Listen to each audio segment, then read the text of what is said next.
तो पिछले एपिसोड में हम सभी लोगों ने देखा था कि ईस्टर्न सी पर एक बहुत ही बड़ा सुनामी आया था, जिसे रोकने के लिए व्हाइट पाइथन वहां पर पहुंच गया था और ये बात कोई डायरेक्टर मिसो को बता रही थी। तो हमें दिखाया जाता है कि वो और कोई नहीं बल्कि चैंग जी होती हैं। वो आगे बोलती हैं, ईस्टर्न सी पर अजूरी ड्रैगन के वजह से आने वाले सुनामी को व्हाइट पाइथन वैक्सा कंट्रोल करेगा। बड़े भाई सोहो सबसे पहले माउंट फुजी पर डिवाइन बीस्ट को हराएगा और उसके बाद बैक टू माउंटेन पर जाएगा।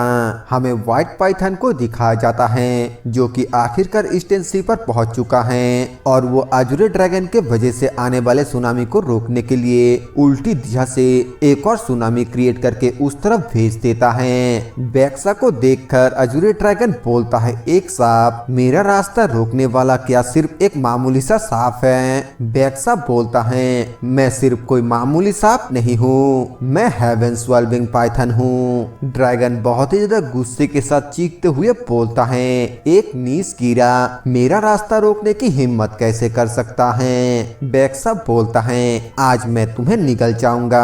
और हजारों सालों तक मैं जिस चीज के लिए इंतजार कर रहा था उस चीज को हासिल कर लूंगा।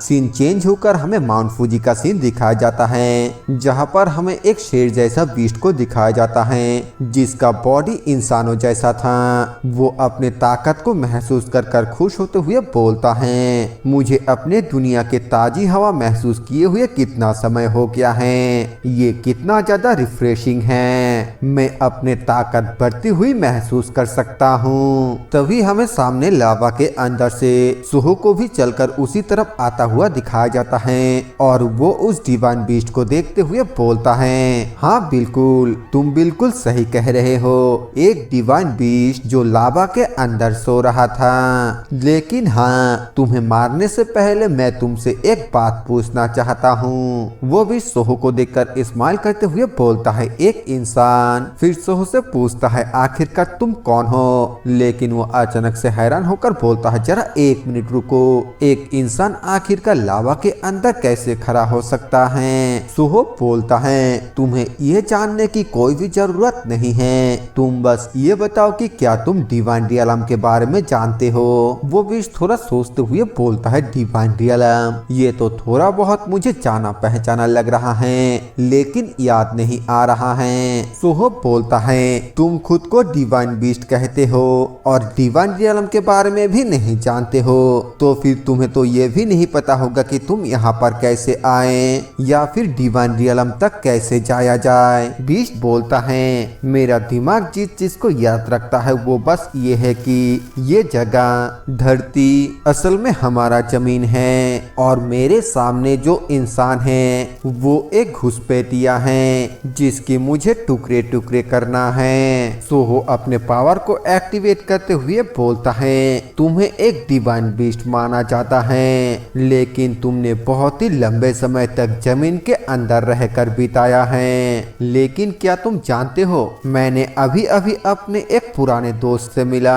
जिसने डिवाइन रियलम को देखा और वो उस जगह पर गया भी था।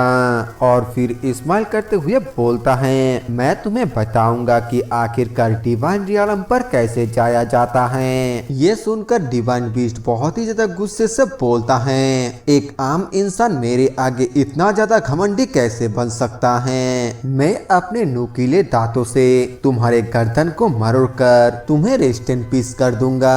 सोहो बोलता है, तुम्हें ये मौका कभी भी नहीं मिलने वाला है। ये बोलकर वो उंचलश का इस्तेमाल करके उस बीस्ट के तरफ भेज देता है जो कि उसके आर पार हो जाता है। वो बीस्ट बहुत ही ज्यादा घबराते हुए बोलता है, ये तो स्पिरिट की हार्मोनी पावर है, आखिरकार तुम कौन हो? सोहो एक क्रीपी सा स्माइल देते हुए बोलता है, गॉड, जाओ अब तुम डिवाइन रियलम पर पहुंच जाओ। सोहो के ये बोलते ही वो बीस्ट का बॉडी टुकड़े टुकड़े हो जाता है और सोहो कुरो के बातों को याद करने लगता है, जहाँ पर कि कुरो ने बताया था, अगर तुम मर भी जाते हो तो फिर तुम्हारा जन्म दूसरे डायमेंशन के डिवाइन रियलम पर होगा। डिवाइन रियलम पर जाओ और मेरे मेमोरी को एब्सॉर्ब करो। सोहो इस बात को याद करते हुए बोलता है, कुरो वो कमीना, उसे मुझे बताना चाहिए था कि बिना मरे डिवाइन रियलम पर कैसे जाया जाए। फिर वो मन में सोचते हुए बोलता है, वैसे भी ये साफ है कि इन सब के पीछे डिवाइन रियलम का कोई साजिश है। मुझे सबसे पहले अभी जो मुसीबत आया हुआ है उस पर ध्यान देना होगा, फिर डिवाइन रियलम पर हमला करने के लिए एक तरीका ढूंढना होगा और उन्हें डायमेंशनल रिफ्ट के लिए सबक सिखाना होगा। और तभी वहाँ पर अचानक से चैंगजी आकर बोलती हैं, ओप्पा बेक्सा ने ईस्टर्न सी पर अजूरे ड्रैगन को मार दिया और अब वो हेवन में जाने का तमाशा बना रहा है। सोहो बोलता है, हेवन में जाने का तमाशा बना रहा है। फिर वो व्हाइट पाइथन के उस बातों को याद करता है जब पहली बार व्हाइट पाइथन ने सोहो को कहा था, मैं हजारों सालों तक हेवन में जाने के लिए इंतजार किया और अब मुझे वहां जाने के लिए बस 100 दिनों तक ही इंतजार करना था।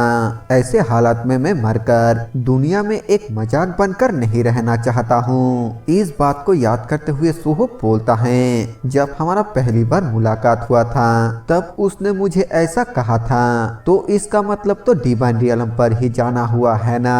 तो अब मुझे बस बेक्सा से डिवाइन रियलम तक जाने का रास्ता पता लगाना है। हमें कुछ देर पहले का सीन दिखाया जाता है जब व्हाइट पाइथन ड्रैगन के साथ फाइट कर रहा था। ड्रैगन गुस्से से बोलता है, तुम नीच सांप, तुम मुझे चुनौती देने की हिम्मत कर रहे हो। व्हाइट पाइथन बोलता है, मैं सिर्फ एक सांप नहीं हूँ, मैं बेक्सा हूँ और आज मैं तुम्हें खाकर एक ड्रैगन बन जाऊंगा और ऊपर चला जाऊंगा।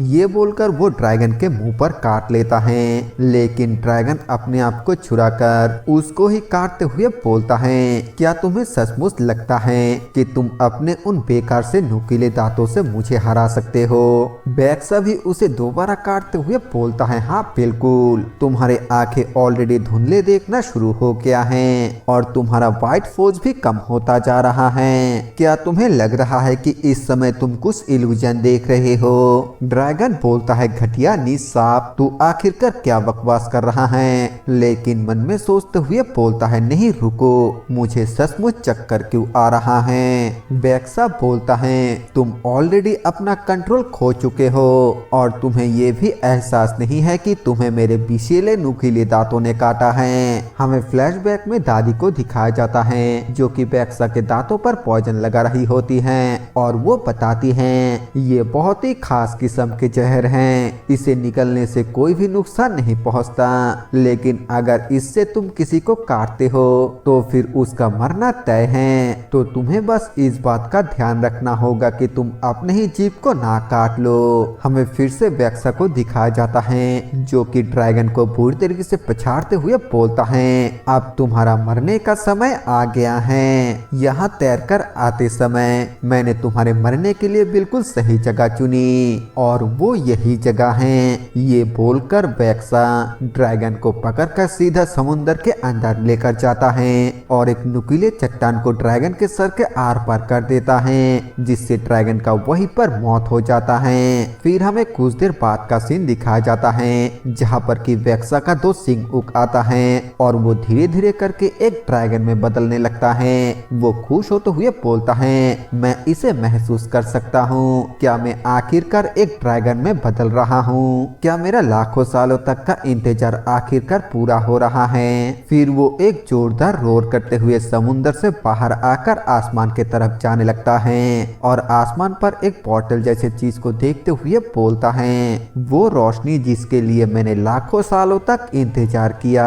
मैंने अजूरे ड्रैगन को मार डाला है और हेवनली गेट को बुलाने के लिए व्हाइट ड्रैगन में बदल गया हूँ। ये बोलकर वो खुश होते हुए तेजी के साथ उड़ते हुए उस तरफ जाने लगता है, लेकिन तभी पीछे से कोई आकर उसे रोक देता है। हमें दिखाया जाता है कि ये सोहो होता है। बेक्सा गुस्से के साथ बोलता है, एक इंसान। सोहो उसके ऊपर चिल्लाते हुए बोलता है, तुम्हें क्या लगता है कि तुम मेरे इजाजत के बिना कहाँ भाग रहे हो? बेक्सा बोलता है, यहाँ से चले जाओ इंसान, अब वक्त आ गया है कि हम दोनों अलग हो जाएं। उसके बात खत्म होने से पहले ही सोहो उसके पूंछ को पकड़ लेता है और जोर से उठाते हुए पानी में दे मारता है। बैक्सा बोलता है ये बेहुदा इंसान आखिरी समय में चीजों को बर्बाद कर रहा है और फिर वो गुस्से से सोहो के ऊपर चिल्लाते हुए बोलता है क्या तुम पागल हो चुके हो? क्या तुम्हें लगता है कि अभी भी मैं एक व्हाइट पाइथन हूँ? अब मैं एक व्हाइट ड्रैगन में बदल चुका हूँ और हेवन में जा रहा हूँ। सोहो आसमान के तरफ देखते हुए बोलता है तो हेवन पर जाने के लिए एक पोर्टल से होकर गुजरना पड़ता है। क्या तुमने अजूरे ड्रैगन को मारकर लेवल अप किया और रिवॉर्ड के तौर पर हेवन में जाने का गेट ओपन कर लिया?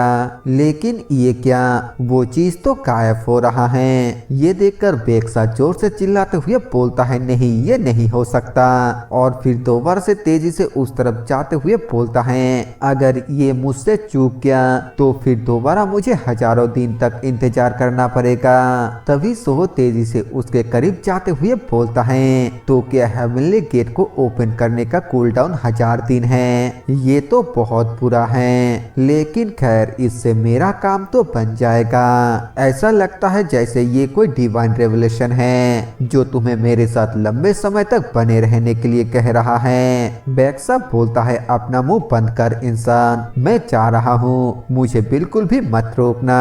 लेकिन तभी सोहो उसके पास आकर उसके सर पर मुक्का मारते हुए उसको दोबारा से समुंदर में गिरा देता है जिसके साथ वो पोर्टल भी गायब हो जाता है। सोहो बोलता है अभी बहुत सारे काम हैं जो तुम्हें मेरे साथ मिलकर करना है, इसीलिए तुम अभी ऊपर नहीं जा रहे हो कमीने। कुछ लोगों को तो मार खाने के बाद ही अकल आता है। और फिर इसी सीन के साथ ये एपिसोड यहीं पर खत्म हो जाता है। तो वीडियो पसंद आए तो वीडियो को लाइक कर देना, चैनल पर नए हो तो सब्सक्राइब कर देना। मैं मिलता हूँ आप सभी से एक नए वीडियो के साथ, तब तक के लिए बाय बाय।